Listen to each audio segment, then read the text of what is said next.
بسم اللہ الرحمن الرحیم۔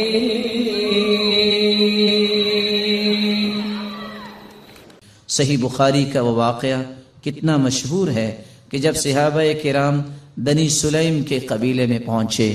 جب پتہ چلا ایک آنے والی عورت نے بتایا کہ ہمارے قبیلے کے سردار کو بچھو نے کاٹ لیا ہے، کیا آپ کے پاس کوئی ایسا شخص ہے جو شخص دم کر سکتا ہو؟ تو رسول اللہ صلی اللہ علیہ وسلم کے ایک صحابی جنہوں نے صرف سورۃ الفاتحہ تلاوت کی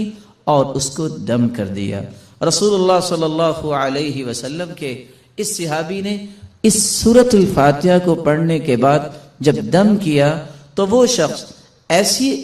شفا کی طرف چلا گیا وَكَأَنَّمَا نُشِطَ مِنْ عِقَالٍ، جیسے کوئی گرہ باندھی ہو کھول دی جائے۔ رسول اللہ صلی اللہ علیہ وسلم کے صحابہ نے کہا جب تک اللہ کے رسول سے بات نہ ہو جائے تو یہ انہوں نے جو 30 بکریاں بطور عوض اس کے دیا ہے ہم اس وقت تک کوئی بات نہیں کریں گے۔ جب رسول اللہ صلی اللہ علیہ وسلم کو یہ بات پہنچی، آپ نے فرمایا وَمَا كَانَ يُدْرِي أَنَّهَا رُقْيَةٌ اقسموا واضربوا لي بسهم، آپ کو پتہ نہیں اللہ تعالیٰ نے اس صورت کو شفا بنا کے، اس صورت کو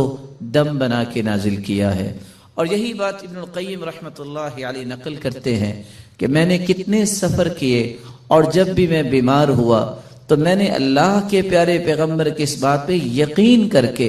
دوائی نہیں لی بلکہ سورۃ الفاتحہ پڑھتا